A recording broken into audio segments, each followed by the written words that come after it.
हमने उस गरुड़ को इतने महत्वपूर्ण कार्य के लिए भेजा ही क्यों? विमाता कद्रू हम देवताओं को कभी मना नहीं कर पाती, पर अपने उस दास की बात मानेंगी वो? गरुड़ दास नहीं, दूत बनकर गया है देवराज। क्या आपको सच में विश्वास है मुनिवर? विमाता कद्रू दास और दूत के अंतर का सम्मान कर पाएंगे? अपनी विमाता पर अविश्वास अकारण है पुत्र।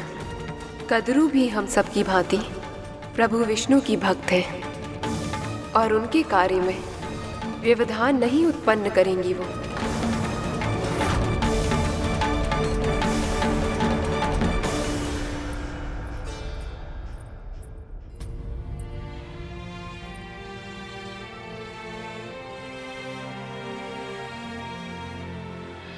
माँ और महारानी जिन बाबा के बारे में बात कर रहे थे, उनसे एक बार मिलना चाहिए मुझे।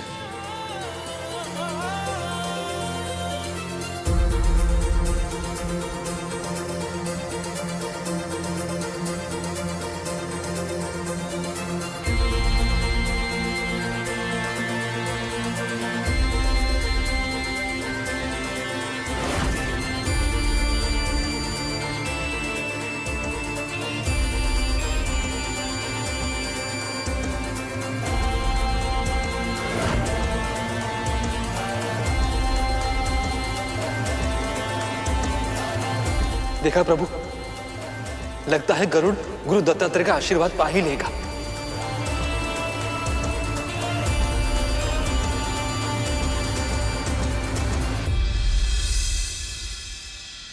गरुड़, अब विलंब नहीं हो रहा है तुझे?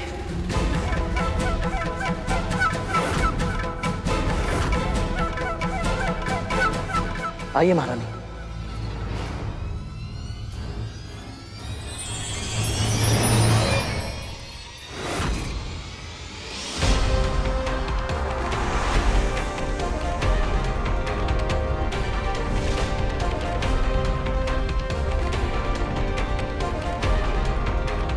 एक बार बाबा से मिल तो लेता गरुड़।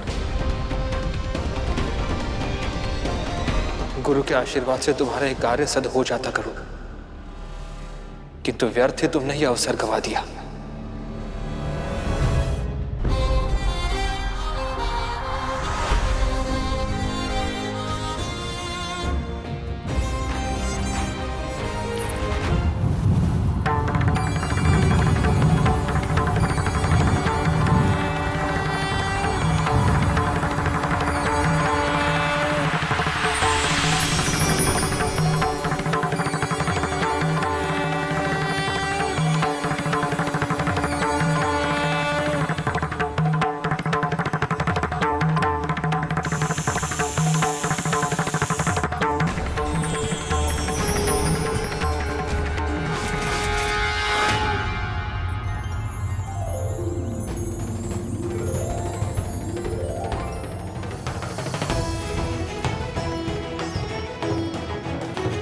माँ,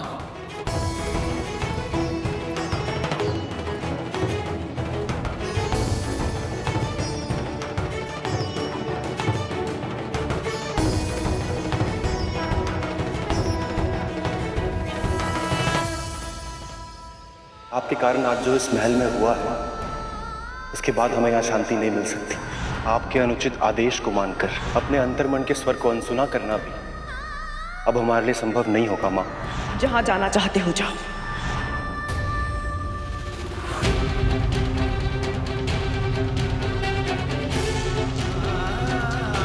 सुखी रहे। माँ, कैसे हैं आप? बस बस, अधिक चिंता जताने की आवश्यकता नहीं है। मैं जानती हूं कि तू कितना चिंतित है अपने परिवार के लिए और अपनी इस मां के लिए। भैया, आपकी विमाता मां विंता के छोटे पुत्र गरुड़ का प्रणाम स्वीकार करें।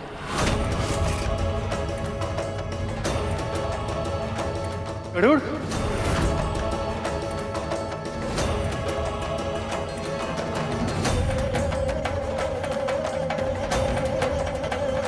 इसे अपने हृदय से तो ऐसे लगा रहा है जैसे ये इसका सगा भाई हो।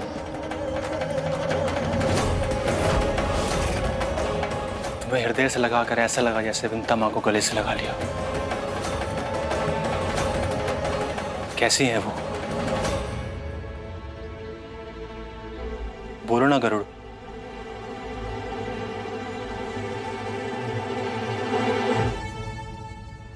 दासत्व का धागा तो माता कद्रू ने गरुड़ को भी अपना दास बना लिया।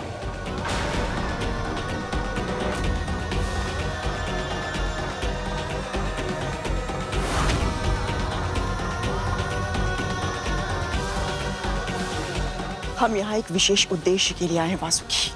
बताइए, अब क्या चाहिए आपको?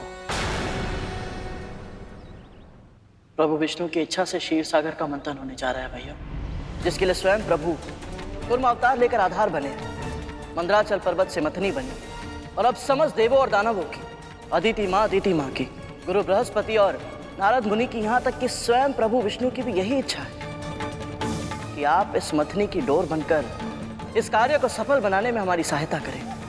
वाह, ये तो बहुत ही शुभ समाचार है और बहुत बड़ा सम्मान भी है ये मेरे लिए।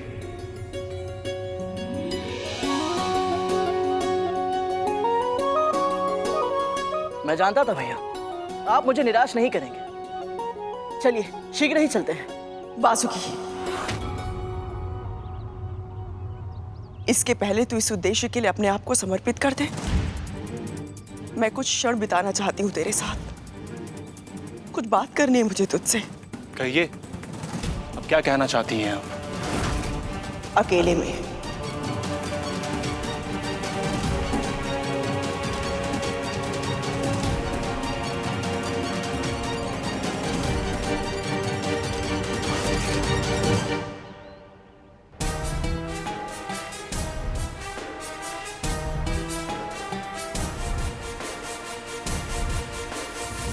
जब मैं वासुकी भैया के साथ पहुंचूंगा तो सभी देव और दानव अच्छी तरह से समझ जाएंगे कि मैं सब कुछ कर सकता हूं। उस गरुड़ के हाथों में दासत्व का बंधन देखकर तूने अपनी मां को ही दोषी मान लिया। तूने ये जानने का प्रयास भी नहीं किया कि तेरी मां को, तेरे भाइयों को उस गरुड़ की वजह से कितना कुछ सहना पड़ा है। धूमल, तेरे अन्य भाई, उनके प्राण में कैसे मृत्यु के मुख से लेकर आई हूं, ये मैं जानती हूं। क्या हुआ था मेरे भाइयों को माँ?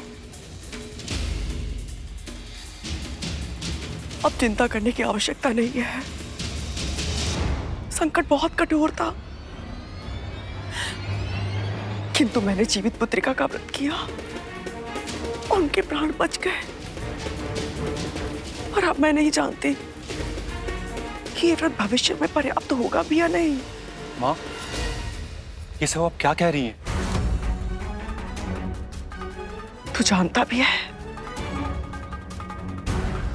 ये मंथन क्यों हो रहा है? गरुड़ ने बताया कि प्रभु विष्णु और माँ लक्ष्मी के मिलन के। ये तो बस उद्देश्य है इस मंथन का, और भी अनेक लाभ है।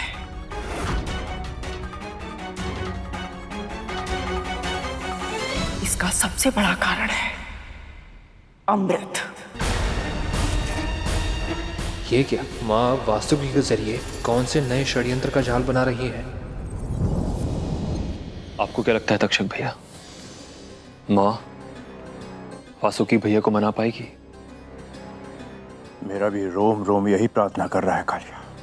यदि वासुकी भैया ने माँ की आज्ञा नहीं मानी तो माँ कभी उनका मुंह भी नहीं देखेंगे। तख्तू, धूमल, तुम दोनों को क्या लगता है, माँ मना पाएगी वासुकी भैया को? चुप क्यों हो? बोलो। क्या हुआ तुम दोनों को? ऐसे चुप क्यों खड़े हो? तुम भी उस बूढ़े से भयभीत हो? बताओ। बताओ। धूमल, इन्हें क्या बताएं गुरु दत्तात्रेय के विषय में? कुछ मत बोल तख्तू, चुप रहने में ही हमारे प्राणों की भलाई है।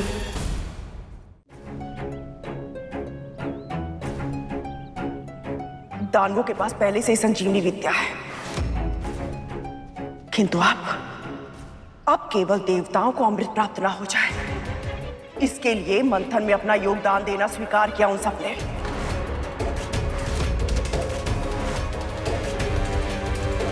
विचार कर वासुकी, स्वयं से विचार कर।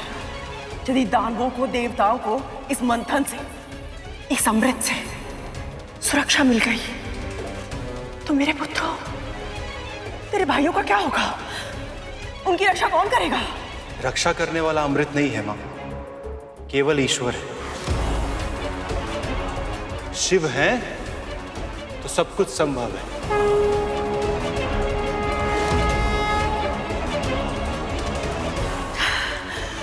तर्क वितर्क के जाल में फंसाकर अपनी मां की आज्ञा मानने से मना कर रहा है तू। ऐसी आज्ञा मां? तू मानेगा या नहीं? यदि धर्म के विरुद्ध ना हुआ तो अवश्य मानूंगा मां। मां का ऋण चुकाते समय शर्त नहीं लगाते वासुकी। आप बताइए तो सही, क्या आज्ञा है मां?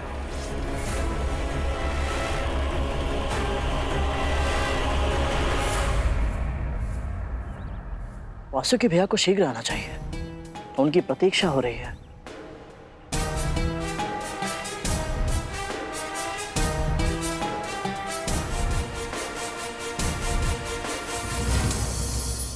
पहले विमाता कद्रू गरुड़ का अहंकार तोड़ेंगी और फिर वो स्वयं पूरा का पूरा टूट जाएगा।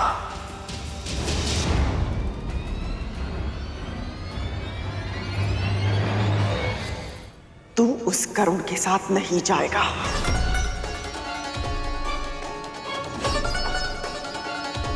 मां, आप मुझे धर्म का कार्य करने से कैसे मना कर सकती हैं? आपको तो गर्व होना चाहिए कि इतने शुभ लक्ष्य की प्राप्ति के लिए आपके पुत्र को चुना गया है। अवश्य होता वासुकी, यदि तुझे सम्मान के साथ आमंत्रित किया जाता। देवताओं को प्रभु विष्णु ने स्वयं आमंत्रित किया। दानवों को बुलाने के लिए स्वयं नारद मुनि दौड़े दौड़े चले गए, किंतु तुझे आमंत्रित करने के लिए किसे भेजा गया? मेरे अपने ही दास को। इससे क्या अंतर पड़ता है मां? अंतर पड़ता है वासुकी, अंतर पड़ता है। बचपन से मैंने तुम सबको एक ही शिक्षा दी है। खड्गेन आक्रम में भुंजीता, वीर भोग्या वसुंधरा। शस्त्र के बल पर ही पुरुषार्थ करने वाले विजयी होकर इस पृथ्वी का भोग करते हैं। इसलिए तुम सबको इतना शक्तिशाली बनना होगा कि सबको पराजित करके स्त्रीलोक पर अपना राज स्थापित कर सको। इन खुली आंखों ने एक ही स्वप्न देखा है, मेरे पुत्र इतने शक्तिशाली, इतने सामर्थ्यवान बने कि इस पूरी सृष्टि को झुककर उनका और उनकी मां का सम्मान करना पड़े। जब तक तुझे वहां पूरे आदर के साथ आमंत्रित नहीं किया जाता, तू नहीं जाएगा वहां। मां, प्रभु विष्णु के कार्य में अवरोध नहीं, सहायक बनना चाहिए। मैं भी यही चाहती हूँ वासुकी, मैं भी यही चाहती हूँ, और तेरे चुनाव से मैं प्रसन्न भी बहुत हूँ। किंतु आज तक तेरी माँ को वो सम्मान नहीं मिला जो अदिति दीदी और दीदी को मिला है। तू तो जानता है ना, ये संसार उन्हीं का सम्मान करता है जिनकी भुजाओं में बल होता है। जब तक स्वर्ग पर देवताओं का राज था, तब तक अदिति दीदी सबसे शक्तिशाली थी। देवी अदिति की, देवी अदिति की। और जैसे ही दानवों का राज हुआ, सारी शक्ति दीदी के पास चली गई। राजमाता दीदी की, राजमाता दीदी की। पर अब पहली बार ऐसा अवसर आया है जहां समस्या बहुत बड़ी, उसे सुलझाने का सामर्थ्य केवल मेरे पुत्र में है। उन सभी ने अब तक ना तो केवल इस शक्ति को पहचाना है और ना ही इसके कारण मेरा सम्मान किया है, किंतु अब मैं सबको विवश कर दूंगी। मैं सदैव अदिति दीदी और दीदी के सामने झुकती आई हूं, किंतु अब ये संसार मेरे सामने झुकेगा। तुझे बुलाने के लिए उस दास को भेजकर उन्होंने मेरे नागपुत्रों का अपमान किया है, किंतु अब उन्हें समझाना होगा कि इस अमृत पर मेरे पुत्रों का भी उतना ही अधिकार है जितना उनके पुत्रों का है। और यदि ऐसा नहीं हुआ तो ना तो मेरा पुत्र इस मथनी की डोर बनेगा, ना ही अमृत बाहर आएगा, और ना ही देवी लक्ष्मी। मुझे आश्चर्य हो रहा है कि माँ अपने स्वार्थ के लिए इस सीमा तक जा सकती है।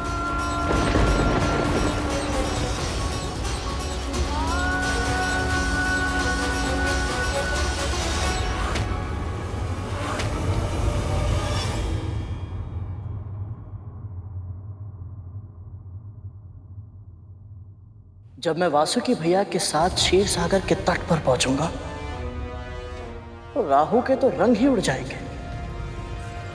वो पहले से मेरी इतनी प्रशंसा कर रहा था, अब तो मेरी प्रशंसा के गीत गाने लगेगा।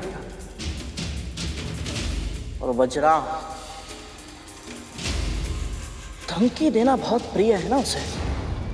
जब वासुकी भैया को साथ देखेगा उसके मुंह से स्वर तक नहीं निकलेगा। विंता नंदन गरुड़ की जय, विंता नंदन गरुड़ की जय।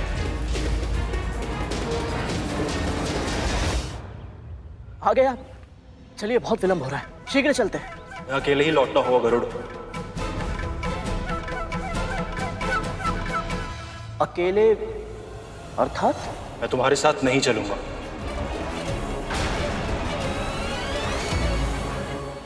ये कैसे संभव है प्रभु?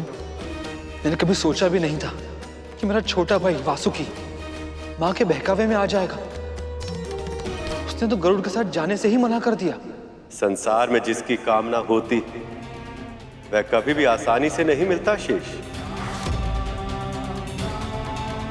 तुम जिसे अवरोध समझ रहे वो समुद्र मंथन की यात्रा में एक ऐसा पड़ाव बनेगा जिसका स्मरण आने वाले सहस्त्र वर्षों तक रखा जाएगा। वासुकी ने अपनी मां की आज्ञा का पालन करके न केवल उनका मान बढ़ाया बल्कि ऐसी घटनाओं की श्रृंखला का आरंभ किया जिसके दूरगामी परिणामों की कल्पना करना इस समय असंभव है। आप मेरे साथ चलने के लिए मना कर रहे हैं?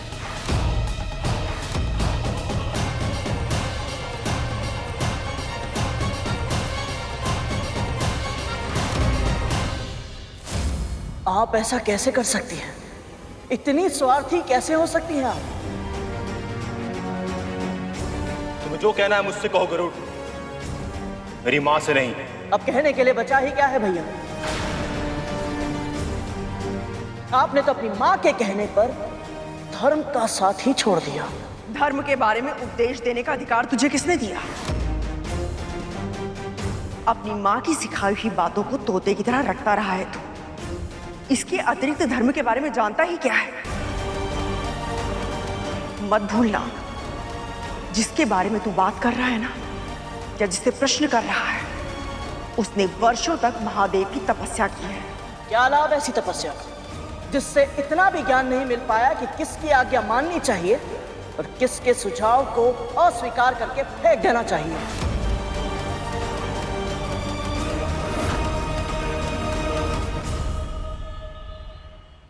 वासुकी भैया, आप समझ क्यों नहीं रहे? आप जितना समय व्यर्थ करेंगे मंथन उतने ही विलंब से आरंभ होगा। प्रभु विष्णु और माता लक्ष्मी का मिलन बस टलता ही जाएगा, न जाने कब तक।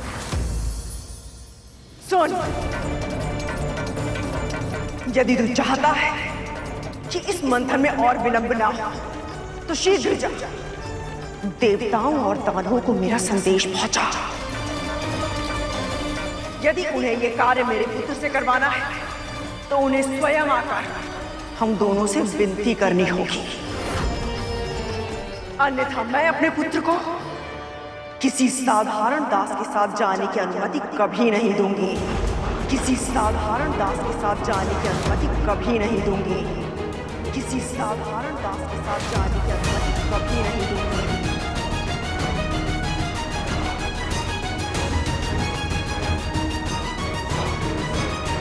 अभी कुछ समय पहले तक मैं आपकी विमाता का छोटा पुत्र था, आपका भाई था जिसे आपने अभी अभी अपने हृदय से लगाया, तो अब मैं एक साधारण दास से अधिक और कुछ नहीं। तुम्हें मेरी माँ की शर्त का पता चल चुका है गरुड़। अब यदि विलंब नहीं चाहते तो समय नष्ट मत करो। जाओ, जाकर देवताओं और दानवों को बुला कर लाओ।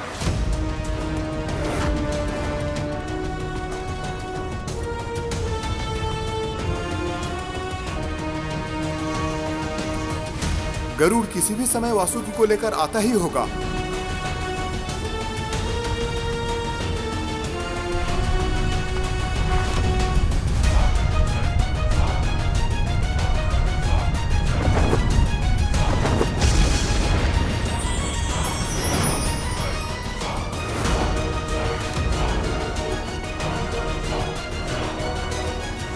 अरे अवतार पुरुष, क्या हुआ? असफल ही लौट आए? ऐसा प्रतीत होता है जैसे वासुकी और विमाता कद्रू ने इसे इसका स्थान दिखा दिया।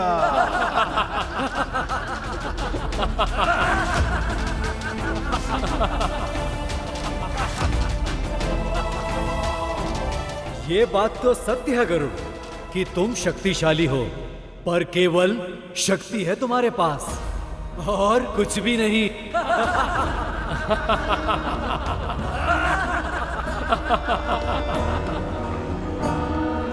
हाँ, मंदराचल को उठाया था तुमने, पर वो एक बार का चमत्कार था।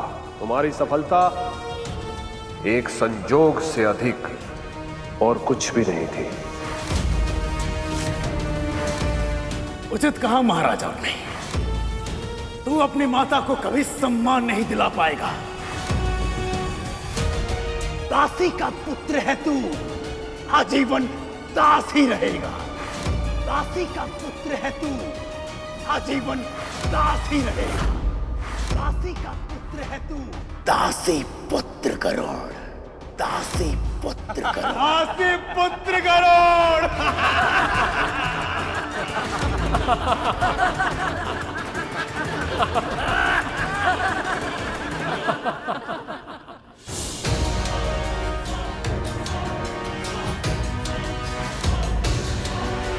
मैं आपको यहां से लिए बिना नहीं जाऊंगा, और यदि आप मेरे साथ नहीं चले तो आपको आपकी इच्छा के विरुद्ध ले जाने के अतिरिक्त मेरे पास और कोई उपाय नहीं बचेगा। हाँ, मैं आपको बलपूर्वक उठाकर ले जाऊंगा। गरुड़ का विरोध बढ़ता ही जा रहा है।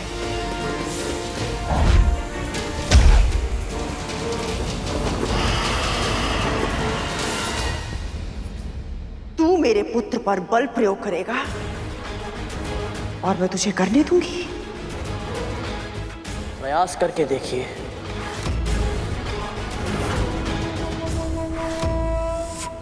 मैं सबको वचन देकर आया हूं कि मैं वासुकी भैया को साथ लेकर आऊंगा, और अब मैं अकेले लौट नहीं सकता। यदि ऐसा है तो बढ़ो आगे। मैं अपनी मां की आज्ञा के बिना नहीं जा सकता।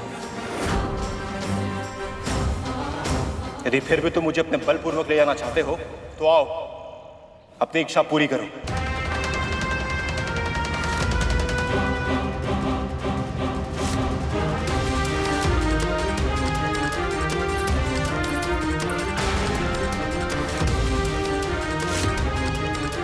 मेरे पुत्र के निकट जाने का प्रयास भी मत करना।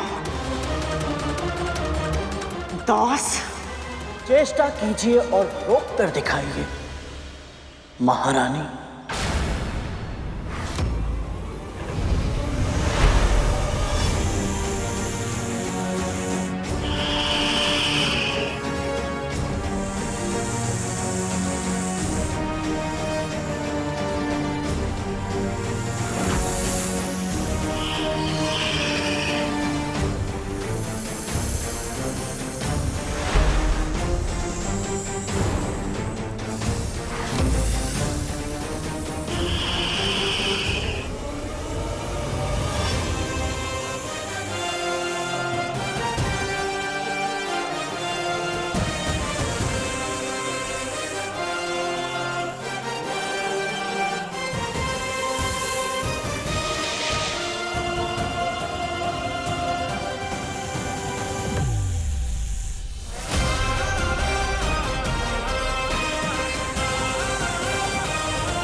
कहीं सच में ये मेरे पुत्र को उठाकर ना लेकर जाए। ये क्या कर रहा है पुत्र? प्रतिरोध कर, स्वयं को इसे अपने साथ मत लेकर जाने दे।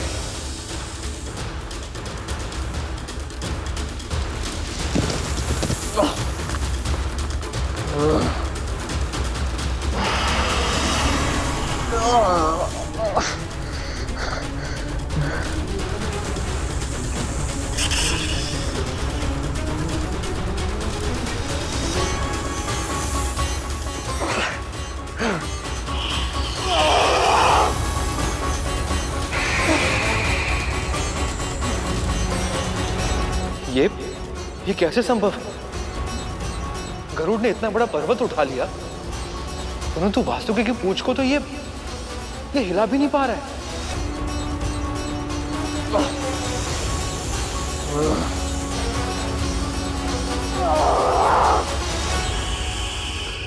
जब गरुड़ ने मंदराचल पर्वत उठाया था, तब उसके हृदय में मैं बसा था,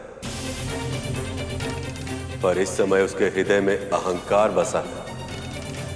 और अहंकार वो दीमक होता है जो व्यक्ति को भीतर ही भीतर कब खोखला कर दे, व्यक्ति को स्वयं पता नहीं चलता।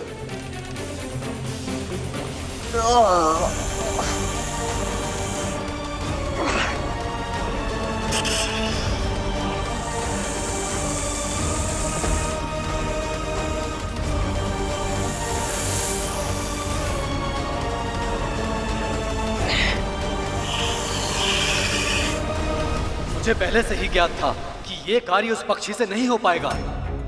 हम सब और कब तक उसकी प्रतीक्षा करेंगे? कुर्म अवतार के रूप में प्रभु विष्णु आधार बनकर कब से मथनी को अपनी पीठ पर लिए हुए हैं। अब हमें और विलंब नहीं करना चाहिए। गरुड़ जिसे लाने गया है वो कोई साधारण डोर नहीं है, वो स्वयं वासुकी है, और उसे यहाँ तक ले आ पाना सरल नहीं होगा। आपने बिल्कुल सही कहा विमाता, ये कार्य बहुत कठिन है। वासुकी को यहां तक लाने के लिए अथाह बल की आवश्यकता ही नहीं, बुद्धि, चतुरता और व्यवहारिक कुशलता के प्रयोग की भी आवश्यकता है, और ये ज्ञान उसके पास है ही नहीं। ये बात राहु को समझाइए असुरराज, क्योंकि राहु ने ही गरुड़ के आत्मविश्वास को बढ़ावा दिया है, ये बोल बोल कर कि ये अवतार पुरुष कुछ भी कर सकता है। जब वो वासुकी को लेने जा रहा था तब तुम सबको कोई शंका नहीं थी, पर अब जब विलंब हो रहा है तो उसके जाने का दोष किसी असुर के माथे मढ़ने का प्रयत्न कर रहे हो तुम।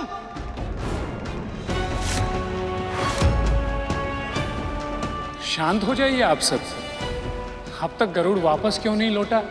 इस पर विचार विमर्श और तर्क वितर्क करने के स्थान पर हम सबको वहां जाना चाहिए और विलंब के कारण का पता लगाना चाहिए।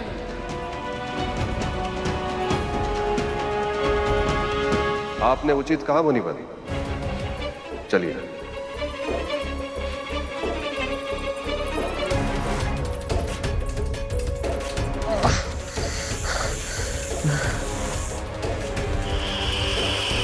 ये कैसे संभव है? क्या वासुकी भैया मुझसे भी ज्यादा शक्तिशाली है?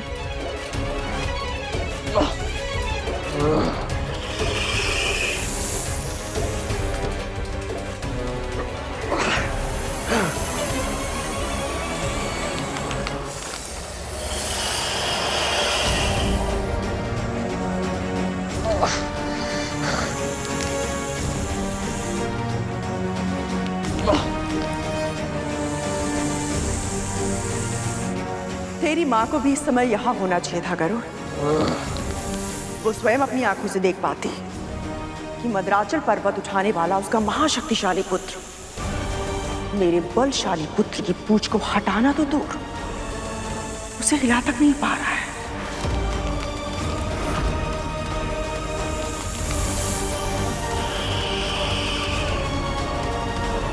मैं कब से प्रयत्न कर रहा हूं, लेकिन अपना आकार बड़ा क्यों नहीं कर पा रहा हूं मैं?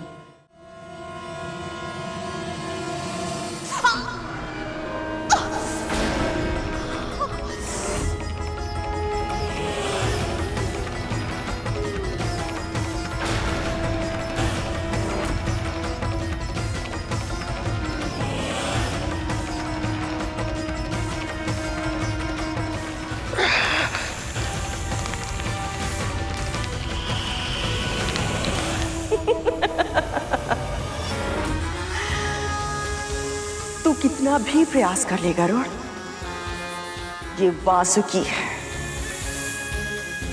मेरा पुत्र वासुकी।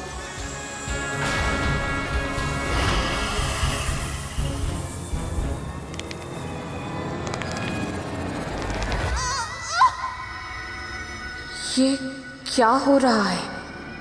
कौन कर रहा है ये सब?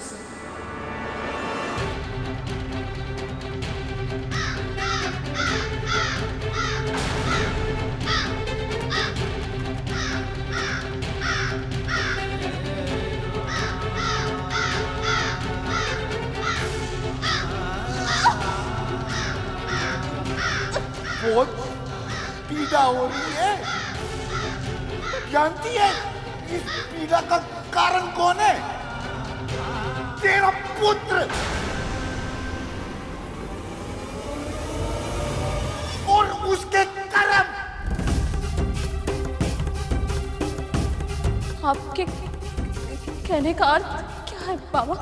पूरे विश्व में केवल वासुकी ही मथनी की डोर बनकर समुद्र मंथन के महायज्ञ को पूर्ण कर सकता है, किंतु अपनी माता के आदेश पर वासुकी ने आने से मना कर दिया, तो तेरे पुत्र ने उसे बलपूर्वक ले जाना चाहा और वासुकी के विशाल नाग रूप में जकड़ चुका है।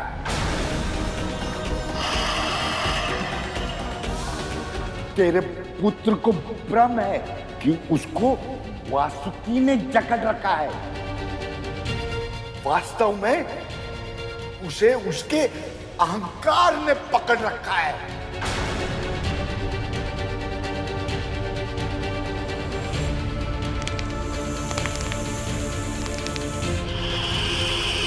कितने अभिमान के साथ कहा था तूने कि तू बलपूर्वक उठाकर लेकर जाएगा।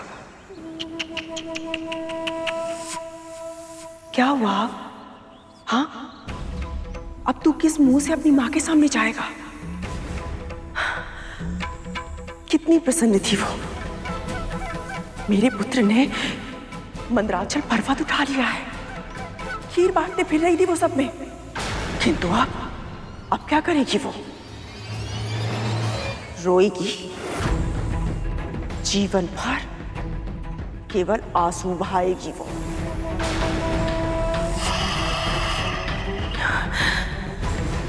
मेरा पुत्र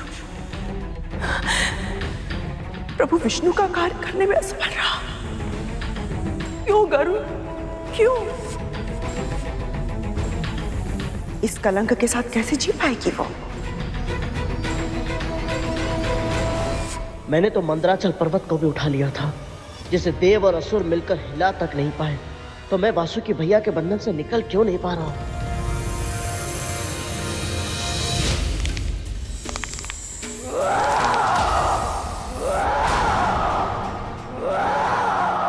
सुना, सुना, अपने पुत्र की पुकार सुनी, किंतु ये उसकी पुकार नहीं है, उसके भीतर के अहंकार की पुकार है। ऐसा नहीं हो सकता बाबा। मैंने अपने पुत्र को अच्छे संस्कार दिए हैं, समझाया है उसे, यदि अरे स्वर्ग में से कोई भी दोष उसके भीतर गए तो उसका जीवन नष्ट हो जाएगा। यदि शीघ्र तूने कुछ नहीं किया तो तेरे पुत्र का पतन निश्चित है। ऐसा नहीं हो सकता।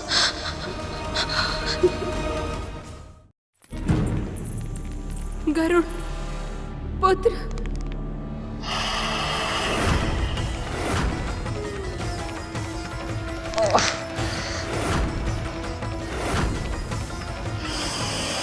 कसके पुत्र, और कसके ताकत बढ़ाओ।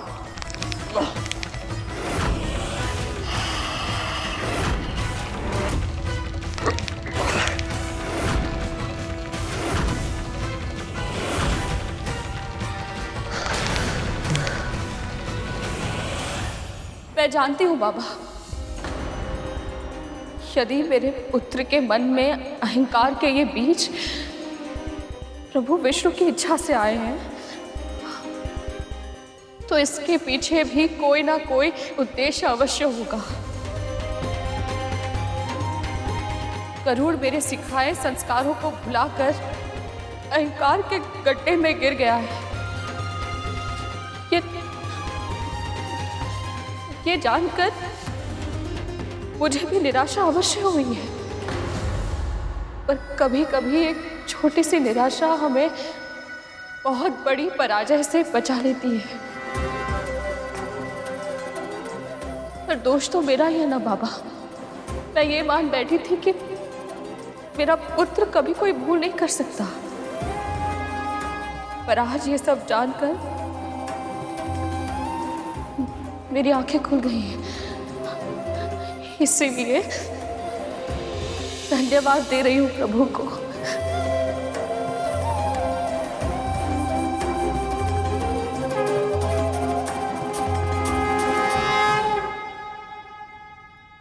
अद्भुत है इनका विश्वास, अद्भुत है इनकी भक्ति। इतना दुख पाकर भी इसे आपका आशीर्वाद समझकर स्वीकार कर रही है। ये भक्तों की ऐसी भक्ति ही मुझे भगवान बना देती। जिस पुत्र की देवी विंता जैसी मां हो, बुराई भले ही उसको छू ले, पर उसके हृदय में स्थान नहीं बना सकती।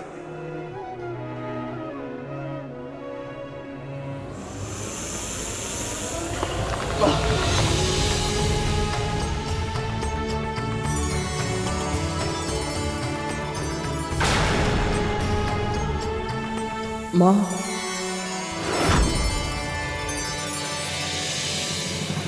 अहंकार पतन का कारण होता है। अपने चारों ओर देखकर कुछ वृक्ष अहंकार से तने खड़े हैं, किंतु कुछ वृक्ष स्वाभिमान और विनम्रता का संतुलन स्थापित कर वायु के साथ झूल रहे हैं। जब आंधी आएगी तो तने हुए शीश वाले वृक्ष धूल में मिल जाएंगे, परंतु अपने लचीलेपन के कारण विनम्र वृक्ष वायु के वेग के साथ झुक जाएंगे और आंधी बीत जाने पर फिर से खड़े हो जाएंगे। मंदराचल पर्वत को भले ही मैं यहाँ पर उठा कर लाया, परंतु इसे मथना तो देवता और दानवों को ही है, और यदि आप मेरे साथ नहीं चले, मैं आपको बलपूर्वक उठा कर ले जाऊंगा। मुझे क्षमा कर दीजिए माँ, मैं आपके दिए संस्कारों को भूल गया।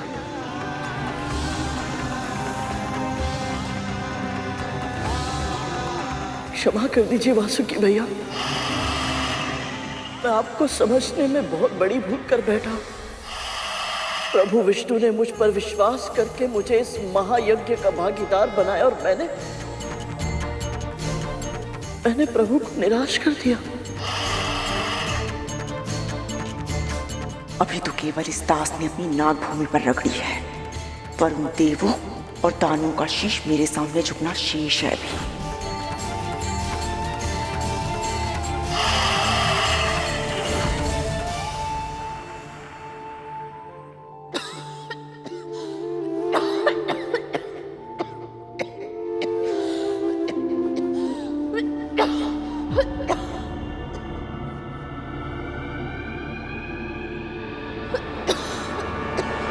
देख क्या रही हैं?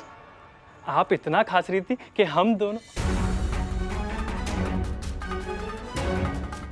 चैन से विश्राम भी नहीं कर पा रहे थे। अब चुपचाप ये जल लीजिए और पीजिए, ताकि आपका कर्कश स्वर बंद हो सके और हमारे कानों को आराम मिल सके। लीजिए, पी लीजिए।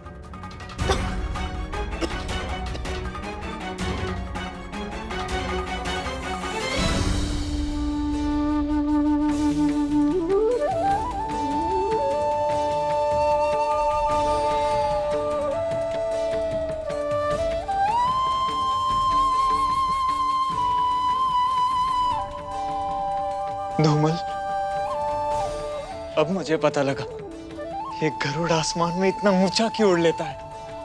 हाँ तक तो किसी के लिए कुछ अच्छा कार्य करके और उपकार करके कितना हल्का हल्का अनुभव होता है।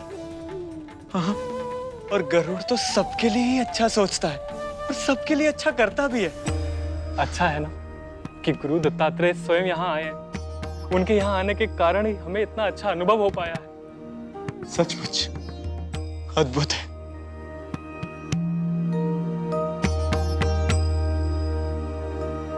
जिस कुटिया के आसपास मैं और तक्षक भैया पहुंच भी नहीं पा रहे, ये दोनों वहां आराम से घूम रहे हैं। गरुड़ पुत्र,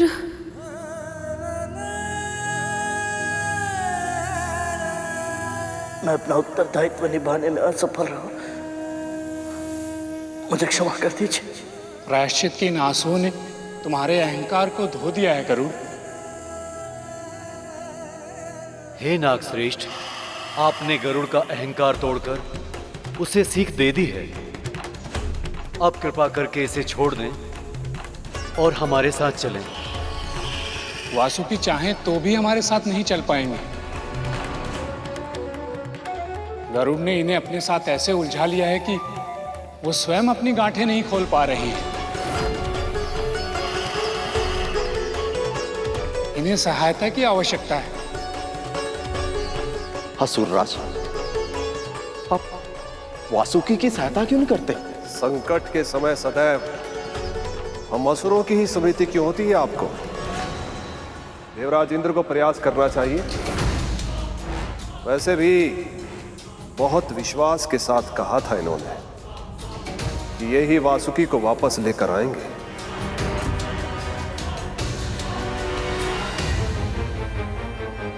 ये घोषणा तो आप असुरों ने भी की थी असुरराज। आप ही ने तो कहा था कि वासुकी भी आपकी तरह शिव भक्त है और आप ही उन्हें लेने जाएंगे। पुत्र शांत हो जाओ। तुम्हारे सुलझाने से समस्या नहीं सुलझेगी।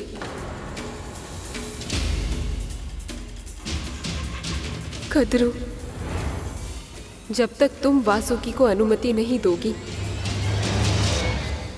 उसे यहां से ले जाना संभव नहीं है।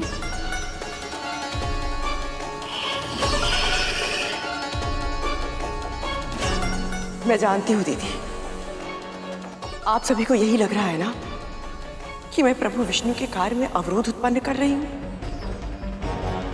किंतु ऐसा नहीं, मेरा विश्वास कीजिए। मेरे लिए तो सौभाग्य की बात है कि मेरे पुत्र को इतने महान यज्ञ में योगदान करने का अवसर मिल रहा है।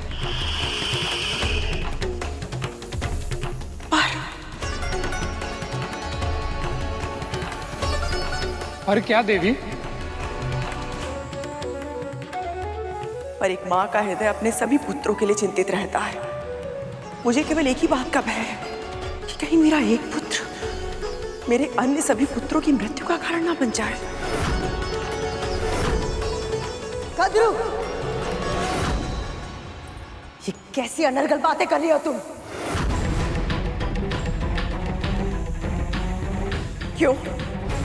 क्या ये सत्य नहीं है कि देवता और दानव मेरे वासुकी को दो विपरीत दिशाओं में खींचेंगे ताकि वो क्षीर सागर का मंथन कर सके और उन्हें अमृत प्राप्त हो सके?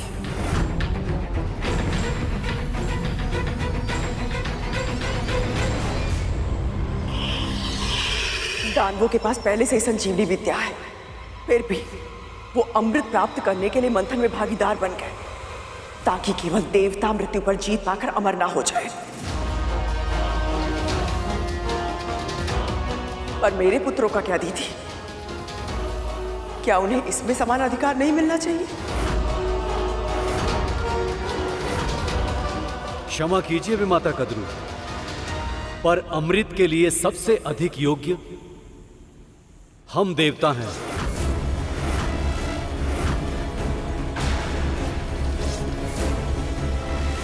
संजीवनी विद्या हमारे गुरुदेव की तपस्या का फल है, पर इसका अर्थ यह नहीं है कि हम अमृत पर अपना अधिकार छोड़ दें।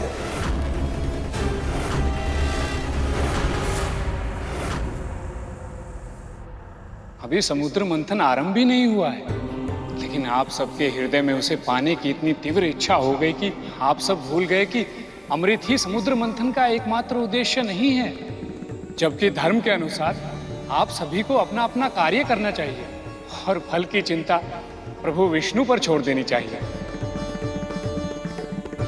आप सब जानते हैं प्रभु किसी के साथ अन्याय नहीं होने देंगे। सबको उनके कर्मों के अनुसार फल अवश्य मिलेगा। सुना तुमने कद्रू? हो गया तुम्हारा मन शांत? क्या हुआ? अब शांत क्यों? कुछ कहते क्यों नहीं? नहीं, क्या चाहती हो? हम सब तुम्हारे सामने हाथ जोड़े, तुम्हारी आरती उतारे।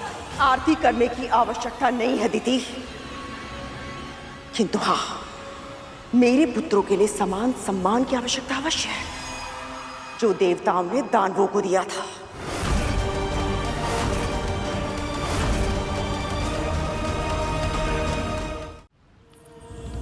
कद्रू उचित कह रही है। जब किसी को किसी से कुछ मांगना हो तो शीश झुकाना ही चाहिए।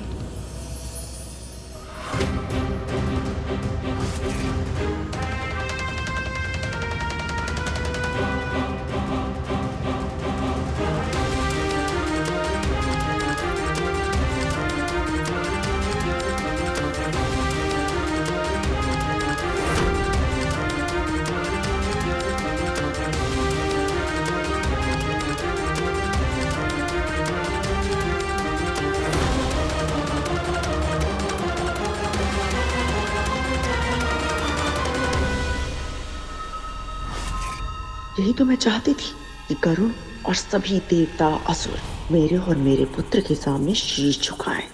अब समुद्र मंथन में मेरे पुत्र भी सहभागी होंगे और अमृत पर भी उनका अधिकार होगा।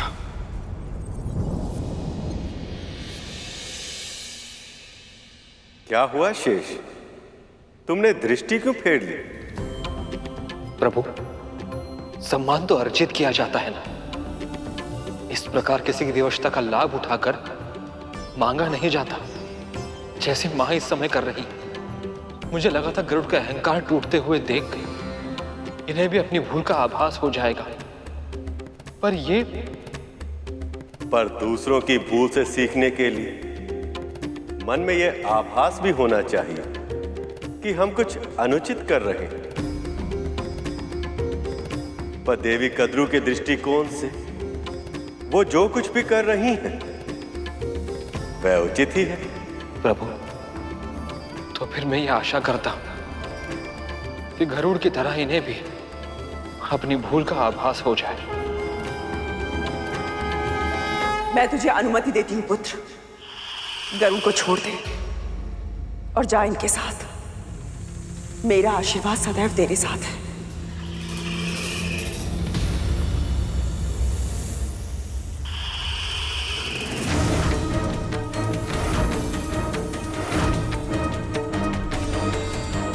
क्या हुआ पुत्र?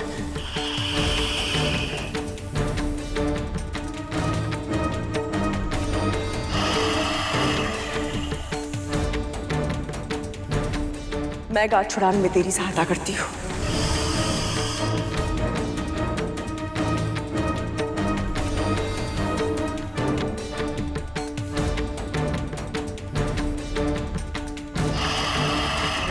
इसकी पूछ कहां से आरंभ होती है और तन कहां समाप्त होता है? कुछ समझ ही नहीं आ रहा है।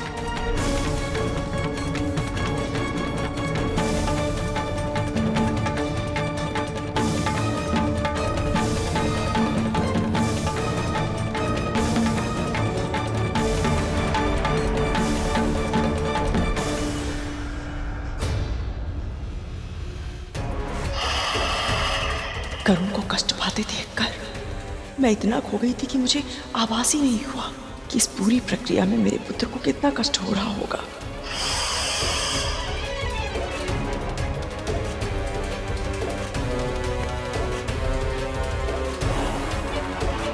ये गांठें तो खुल ही नहीं रही हैं।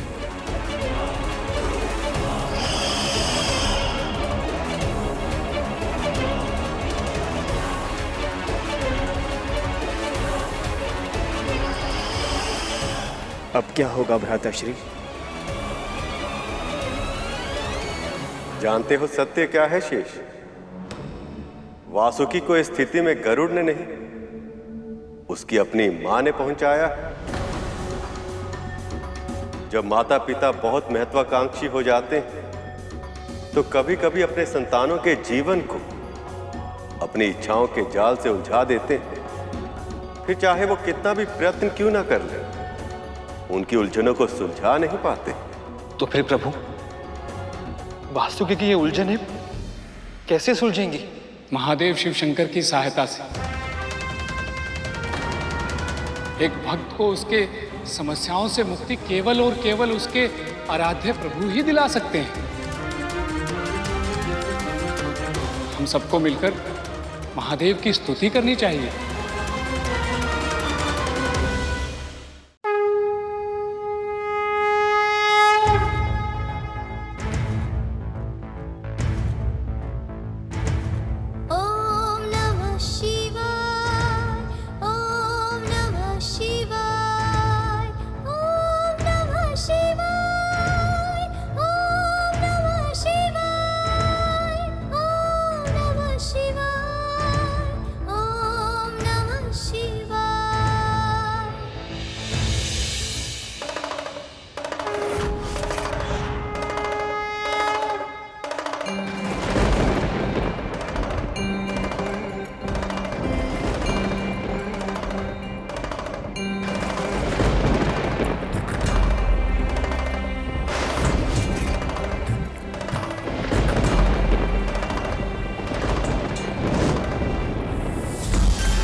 हे महादेव शिव शंकर, मेरे पुत्र की सहायता कीजिए। समुद्र मंथन की डोर बनकर प्रभु विष्णु के कार्य में योगदान देना ही इसकी नियति है। कृपया इस पर कृपा कीजिए।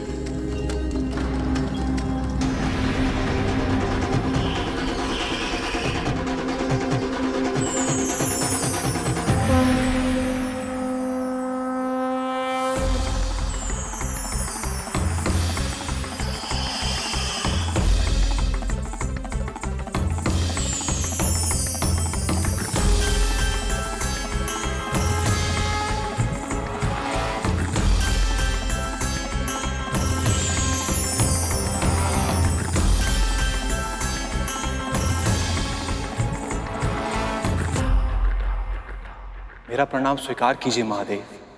मैं तुम्हारी तपस्या से अत्यंत प्रसन्न हूं वासुकी। मैं तुम्हें वरदान देता हूं, समुद्र मंथन पूर्ण होने के उपरांत तुम मेरे पास लौट आओगे।